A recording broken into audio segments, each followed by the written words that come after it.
Pop-up headlights have the car scene in a chokehold right now. Yeah, they haven't really been made in the last 20 odd years or so, but the people who appreciated them as kids are now old enough to have their own cars. The thing is, we're in the do no wrong stage of them right now, where people automatically assume that pop-up headlights are vastly superior than any other kind, to the point they're actually just photoshopping them on modern cars and saying, "Oh my gosh, it's so much better. Who cares if it ruins the body lines? They're popping.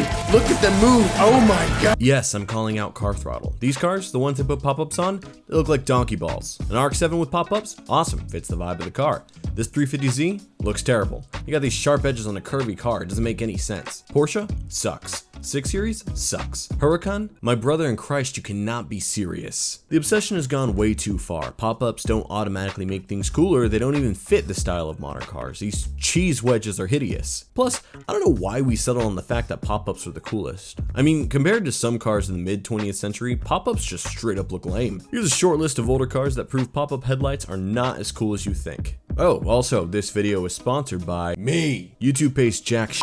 My D-bag video is sitting at like 25,000 views and I've gotten about 70 bucks from advertisers, so take a look at this. I take photos and videos for a living. At a car show, I usually take a good amount and don't get paid at all, which is fine, I enjoy it, but your boy needs to eat. So, buy some prints and stuff of my photos on Redbubble. I get money and I also get to feel like I earned it. Plus, you get a pretty cool photo. There's a link down in the description. Let me know what y'all think. Anyways, back to the video. Number 1, the 1967 and 1969 Camaro.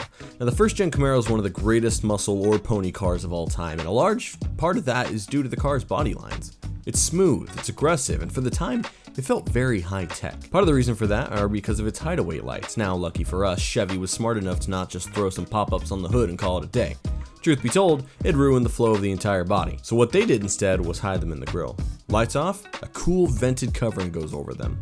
Lights come back on, they slide away. It's very subtle, and honestly, in my opinion, it goes a lot further for that cool factor. Honestly, there's a lot of cars from that time period that could fit in this spot. The Cougar, the GTO, the Charger, a lot of car companies had the same idea, and they look great in all of them. Number 2, the Opel GT. Opel? I'm gonna be honest, I have no clue how to pronounce it. So, close enough.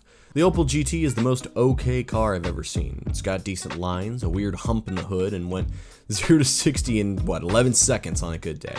It's no surprise that it's mostly been forgotten by everybody, but one thing and one thing only has kept people coming back, and those, my friend, are those rotating headlights. Now, these suckers are neat, and most importantly, they don't break up the body like a cheese wedge. They're very slightly recessed onto the body, making the headlights look more like a feature rather than an add-on. And compared to the slow-rising pop-ups of, say, a Miata, these things are done moving in less than a second, making people blink and asking you to do it again. These lights single-handedly make people remember a very forgettable car, and because of that, they deserve to be on this list. Number 3, the Miura. Now, I'm the first one to say it's better to see a car driving than sitting in a museum rotting away. Cars are meant to be driven, and not doing that is a disservice to the vehicle and a slap in the face to the creators. That said, there is one car that breaks that rule for me, and that is the Lamborghini Miura.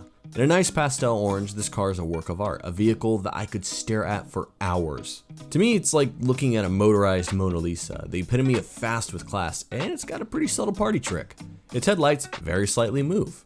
Yeah, instead of hiding the bulbs away completely, Lamborghini decided, let's put the headlights on the top so it looks like it has eyelashes, and then we're gonna have them move a teensy bit so they can turn on. Spaghetti, Mussolini. I don't know why my Italian accent switched to Jar Jar Binks. Anyways, instead of hiding the headlights completely, they had it on top, and with a flick of a switch, they tilted just enough to shine down on the road.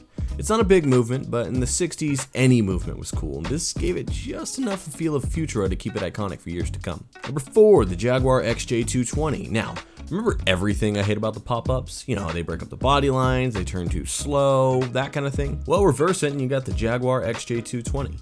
Now, instead of being pop-up headlights, I would consider these drop-down headlights. The front cover slides into the body and boom, you're able to see. There's really not much more I could say about this. Again, fixes all the problems for me. Plus, if you get some chick posing on your car without asking, bam, they get corn dogged by your car and most likely will never do it again, because guess what? I used to be a martial artist and I've been dumped on my tailbone before, and man, that really sucked. Number 5, the last one, the Buick Riviera, specifically the 1965 variant.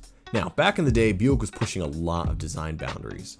Boat tails, roof lines, chomping grills, and man, they were tearing it up. In the early to mid 60s, they decided to experiment with hidden headlights on the Riviera models. I'll give you 5 seconds to tell me where they're hidden. 5, 4, 3, 2, 1. All right, you had your chance. If you sit hidden in the grill, you're right, for approximately 3 years.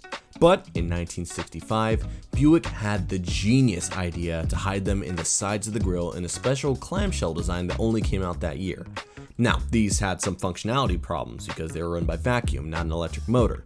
Sometimes they got stuck, they were out of time, etc. But man, when they worked, that's some good stuff. Nowadays, aftermarket companies have made them electric, which are much more reliable.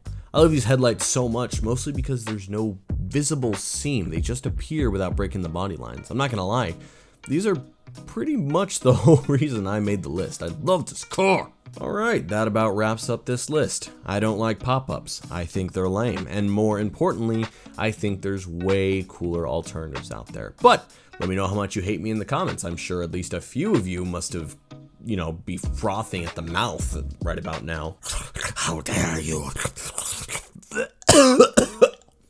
Gosh, I can't do any more voices. I am choking out. Also, reminder, please check out my Redbubble, see if you want to buy any prints of stuff that I've made. I think even my old stuff from a couple years is still out there, so go ahead and check it out. I hope you guys enjoyed. Have a good one. Peace.